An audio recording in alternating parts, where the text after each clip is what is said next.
आप सभी का आज के हमारे अध्ययन विषय परिप्रेक्ष्य का सिद्धांत में हार्दिक स्वागत व अभिनंदन है। आज के अध्ययन विषय परिप्रेक्ष्य के अंतर्गत हम यह जानने का प्रयास करेंगे कि परिप्रेक्ष्य की क्या परिभाषा है, इसका क्या अर्थ और क्या महत्व है कला के विशेष संदर्भ में। परिप्रेक्ष्य को क्षय वृद्धि का सिद्धांत भी कहा जाता है। क्षय वृद्धि का शाब्दिक जो तात्पर्य है वह है घटना और बढ़ना। क्षय वृद्धि वह वैज्ञानिक ढंग है जिसकी सहायता से ठोस आकारों को समतल सतह पर इस प्रकार अंकित किया जाता है जिससे कि उसका रूप आकृति की तरह ठोस व प्रमाण युक्त दिखाई दे, मानो कि उस आकार को एक विशेष दृष्टि बिंदु से देखा गया हो। इस तरह चित्रित करने पर आकृति के कुछ अंग बढ़ जाते हैं तथा कुछ अंगों में क्षय हो जाता है।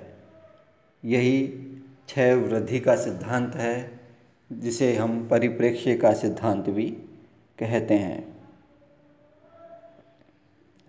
सामान्यतः हमारी दृष्टि प्रत्येक वस्तु को अंतराल में उस वस्तु की लंबाई, चौड़ाई तथा ऊंचाई अथवा गहराई इन तीनों आयामों में ग्रहण करती है, परंतु चित्रभूमि में मात्र दो ही आयाम होते हैं, लंबाई व चौड़ाई। इस चित्रभूमि पर किसी भी आकृति के भी दो ही आयाम प्रस्तुत किए जा सकते हैं, परंतु एक स्थिर बिंदु से ठोस आकृति को देखने पर उसकी सीमा रेखा तथा पक्ष भंग हो जाते हैं और इसी कारण वह ठोस और प्रमाण युक्त दिखाई पड़ती है। एक घन के 6 पक्ष होते हैं और प्रत्येक पक्ष का एक वर्ग होता है, परंतु जब उसकी आकृति आयामी सतह पर चित्रित की जाती है तो उसके केवल 3 पक्ष ही हैं और वे भी वर्ग की परिभाषा अनुसार वर्ग नहीं होते हैं। यदि इन 6 वर्गाकार पक्षों को तत्संबंधित पक्ष से पूर्ण दिखाया जाता है तो घनाकृति का स्वरूप ही बदल जाता है।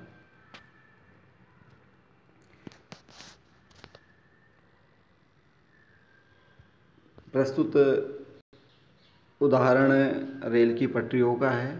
रेल की पटरियाँ एक समान चौड़ाई की होती हैं, पर जब रेल की पटरियों के बीच में खड़े होकर हम एक निश्चित बिंदु से देखते हैं तो एक दूरी पर जाकर रेल की पटरियाँ मिली हुई प्रतीत होती हैं। यह विनिशिंग पॉइंट होता है, मिलन बिंदु होता है। और जहाँ से हम देखते हैं वह व्यू पॉइंट अर्थात दृश्य बिंदु कहा जाता है। इस तरह जो एक तल पर किसी वस्तु के जब हम दो आयाम प्रस्तुत किए जा सकते हैं, परंतु तीसरा आयाम उत्पन्न करने के लिए एक विशिष्ट विधि का प्रयोग किया जाता है, वो परिप्रेक्ष्य प्रणाली कहलाती है। इस परिप्रेक्ष्य प्रणाली का प्रयोग चित्रभूमि पर अंकित वस्तुओं के आकारों में हुए क्षय एवं वृद्धि तथा वातावरण में दूर जाती हुई समानांतर रेखाओं के एक निश्चित बिंदु पर मिलन के रूप में किया जाता है। यह दृष्टिभ्रम भी कहलाता है।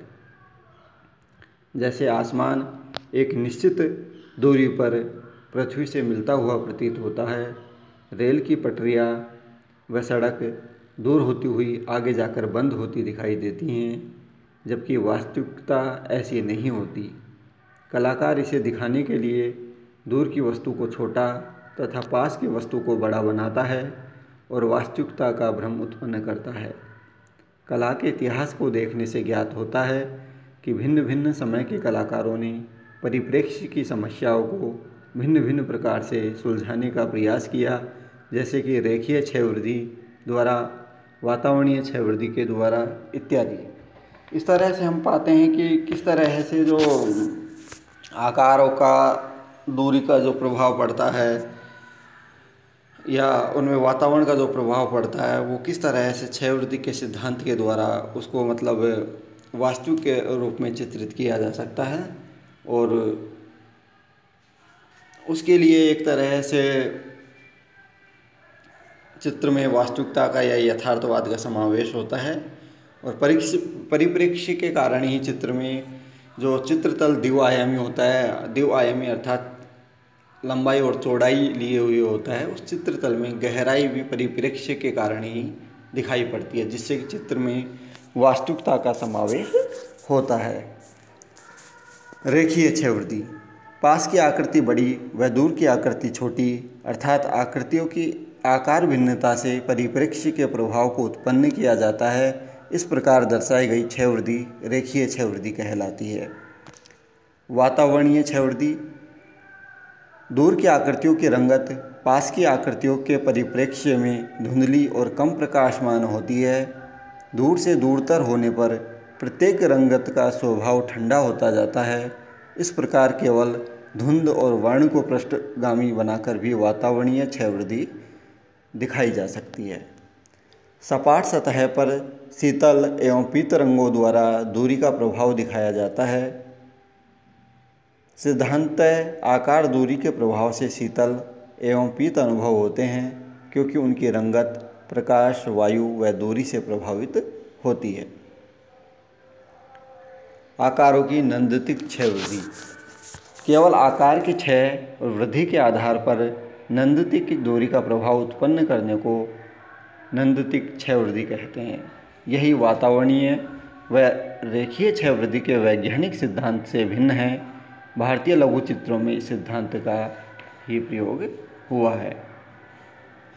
अब क्षय वृद्धि से जो क्षय और वृद्धि है उससे संबंधित कुछ पक्ष हैं, उनको भी यहाँ हम समझ लेना अति आवश्यक समझते हैं। पहला है चित्रतल। यह एक काल्पनिक पारदर्शक भूमि होती है जिसके बीच में चित्रकार चित्रण वस्तु को देखता है। चित्रित आकृति उस प्रकार चित्रभूमि पर वही रूप ग्रहण करती है जैसा कि दर्शक को दिखाई देता है। दूसरा है क्षितिज रेखा या हॉरिजॉन्टल लाइन।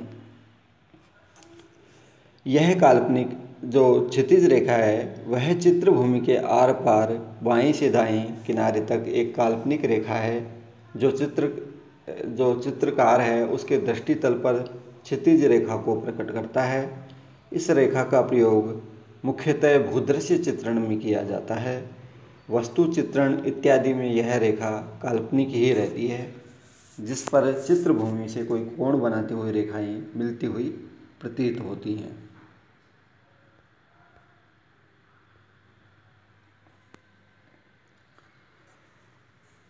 दृष्टि बिंदु या व्यू पॉइंट। दर्शक की आंख के ठीक सामने क्षितिज रेखा पर एक काल्पनिक बिंदु मानकर त्रिआयामी रूप की रचना करता है। इस बिंदु को माने बिना आकृति के पार्श्व का ठीक अंकन नहीं हो सकता और चित्रकार जो है उसकी कृति का स्वरूप विकृत हो सकता है। एक है स्थिर बिंदु। यह वह बिंदु है जहाँ से दर्शक की आंख किसी आकृति को देखती हैं। इस बिंदु को स्थिर रखकर ही किसी आकृति का सही परिप्रेक्ष्य में चित्रण संभव है। एक है दृष्टि रेखा। स्थिर बिंदु को दृष्टि से मिलाने वाली रेखा को दृष्टि रेखा कहते हैं। अब है अदृष्टि बिंदु। यदि किसी आकृति अथवा आकृति समूह पर कोई रेखाएं चित्रतल के साथ कोण बनाते हुए और उनको आगे बढ़ाया जाए तो वे क्षितिज रेखा की ओर झुककर किन्हीं बिंदुओं पर मिल जाएंगी। ये बिंदु एक दृष्टि रेखा के दाईं ओर और एक दृष्टि रेखा के बाईं ओर स्थित होते हैं। इन्हें अदृष्टि बिंदु अ व अदृष्टि बिंदु ब के नाम से भी जाना जाता है और अदृष्टि बिंदु को हम मिलन बिंदु भी कह सकते हैं। इस तरह से आपने देखा कि किस तरह से परिप्रेक्ष्य का जो प्रभाव है वो एक कलाकृति पर पड़ता है।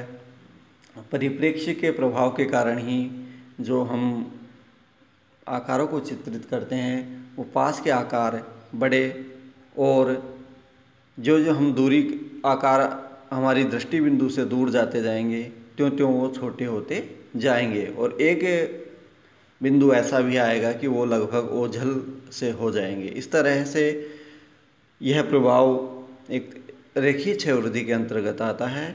उसी तरह जब हम वातावरणीय क्षयवृद्धि की बात करते हैं कलाकृति में तो हम देखते हैं कि पास के जो आकार हैं वो एक तरह से गर्म रंगत के होते हैं, उनकी तान स्पष्ट होती है और जो जो हम दूर जाते जाएंगे रंगत की तान हल्की होती जाएगी, जिससे कि वो आकार है उसका में दूरी का प्रभाव उत्पन्न किया जा सके। इस तरह से यह जो वर्ण नियोजन है किसी कलाकृति में वो वातावरणीय क्षयवृद्धि के अंतर्गत आता है और इस तरह से हम क्षयवृद्धि के सिद्धांत का प्रयोग कर किसी भी कलाकृति में जो द्विआयामी अंतराल होता है, अंतराल वह जगह होती है, वह चित्रभूमि होती है जहाँ कलाकार चित्रण कार्य करता है। उस द्विआयामी अंतराल में परिप्रेक्ष्य का प्रयोग कर कलाकार त्रिआयामी प्रभाव उत्पन्न करने में सफल होता है। परिप्रेक्ष्य कलाकृति को वास्तविक या यथार्थवाद का स्वरूप प्रदान करती है। परिप्रेक्ष्य के अभाव में कलाकृति एक तरह से यथार्थ ढंग से चित्रित करने में या अभिव्यक्त होने में सफल नहीं हो पाती। इस तरह से हम देखते हैं कि परिप्रेक्ष्य किसी भी कलाकृति का एक आवश्यक गुण है। इस तरह से कलाकृति में परिप्रेक्ष्य एक अति आवश्यक है और इसके जो पक्ष होते हैं, चित्रतल है जहाँ कलाकार एक काल्पनिक पारदर्शक भूमि है जिसके बीच में चित्रकार जो है वो वस्तुओं को जो वस्तु चित्रित करती हैं उनको देखता है। एक क्षितिज रेखा है जहाँ जो आपस में एक जगह है जहाँ मतलब क्या कहते हैं इसे, जो फोरग्राउंड और जो बैकग्राउंड है वो मिलता है, जहाँ आपस में एक दूसरे का जो मिलन बिंदु है उसको अग्रभूमि और पृष्ठभूमि के मिलन बिंदु को हम क्षितिज रेखा कहते हैं। उसी तरह से जब हम जो वस्तु चित्रित करते हैं उस पर एक दृष्टि बिंदु या एक पॉइंट रख करके उस एक बिंदु रख करके उस वस्तु के जो चित्रित की जानी है उसके अनुपात को ध्यान में रखते हैं, वहाँ दृष्टि बिंदु रहता है। स्थिर बिंदु वह जगह है जहाँ से कलाकार किसी वस्तु को जिसको चित्रित करनी है उसे देखता है और स्थिर बिंदु से दृष्टि को मिलाने वाली रेखा को हम दृष्टि रेखा कहते हैं।